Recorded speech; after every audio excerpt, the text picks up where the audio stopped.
The Galactic Council's war chamber fell silent as Admiral Zethkar of the Vorthak Empire presented the intelligence report. Holographic displays showed Earth's defense capabilities, primitive kinetic weapons, rudimentary energy shields, and what appeared to be the most laughable military doctrine the galaxy had ever witnessed. They call it psychological warfare. Zethkar's mandibles clicked in what passed for amusement among his species. Observe. The hologram shifted to show human soldiers in combat. But instead of the disciplined silence expected of professional warriors, these creatures were laughing, even under enemy fire. Human troops cracked jokes, sang absurd songs, and maintained an almost manic cheerfulness that defied all military logic. Preposterous, hissed General Slicks of the Serpentine Coalition. They treat war like entertainment. No wonder they've never expanded beyond their single star system. Agreed, rumbled Commander Thok of the Stonehammer Legion. Our psychological evaluations suggest they suffer from a species-wide mental disorder. They find humor in the most dire circumstances. The assembled alien commanders erupted in their various forms of laughter, chittering, buzzing, and grinding sounds that echoed through the chamber. Humanity's application to join the Galactic Council had been the source of mockery for stellar cycles. Now, with the Void Scourge threatening all civilized worlds, the Council needed every available force, even these deranged primates. Very well, declared Supreme Counselor Zai. We shall deploy them as cannon fodder on the Kepler 442 front. If they wish to die laughing, so be it. 3 weeks later, Colonel Sarah Chen stood on the bridge of the human dreadnought Punchline, watching the Void Scourge fleet through the viewport. The enemy vessels were massive, organic-looking monstrosities that seemed to absorb light itself. Behind her, the bridge crew maintained their usual banter. "Hey, Colonel," called out Lieutenant Rodriguez from the weapons station. "What do you call a void creature without tentacles?" "I don't know what," Chen replied, not taking her eyes off the approaching fleet. "Disabled."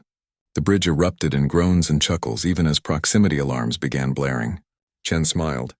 The aliens didn't understand humor wasn't humanity's weakness. It was their greatest weapon. "All ships, this is Punchline Actual," Chen announced over the fleet comm. "Remember, we're here to show these cosmic calamari that there's nothing scarier than a human who refuses to take things seriously. Operation Banana Hammock is a go." The Void Scourge had terrorized the galaxy for centuries. Their psychological attacks were legendary.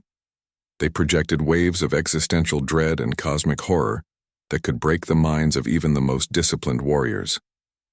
Entire fleets had surrendered rather than face the crushing despair that preceded their physical assault. As the first wave of psychic terror washed over the human fleet, something unprecedented happened. The humans felt the crushing weight of cosmic insignificance, the horror of their meaningless existence in an uncaring universe. And they laughed. "Seriously?" Sergeant Murphy's voice crackled over the comm from the Marine transport bad joke. "That's their big scary attack? I get worse existential dread from my morning coffee." "I know, right?"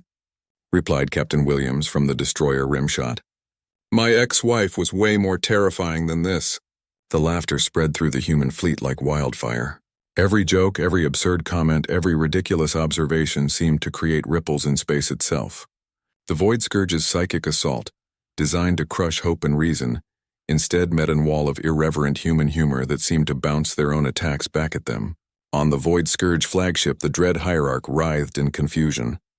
Its consciousness, evolved to feed on fear and despair, encountered something it had never experienced before, a species that transformed terror into comedy. "Impossible," it shrieked into the cosmic void. "They should be broken. They should be weeping." But the humans weren't weeping. They were making jokes about the Hierarch's tentacles, particularly inappropriate jokes. Colonel Chen watched as the Void Scourge formation began to waver. Their ships, which moved with predatory grace, now seemed uncertain, almost afraid. "All ships concentrate fire on their lead vessel," she ordered. "And remember, if you're not having fun, you're doing it wrong." The human fleet opened fire, their weapons blazing while their crews maintained a running commentary that would have made stand-up comedians proud. Every successful hit was celebrated with cheers and increasingly ridiculous victory dances. Every miss was met with self-deprecating humor that somehow made the next shot more accurate.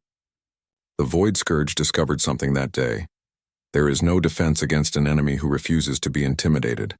Their ancient minds, accustomed to beings who cowered before cosmic horror, simply couldn't process creatures who looked at the universe's darkest secrets and responded with puns.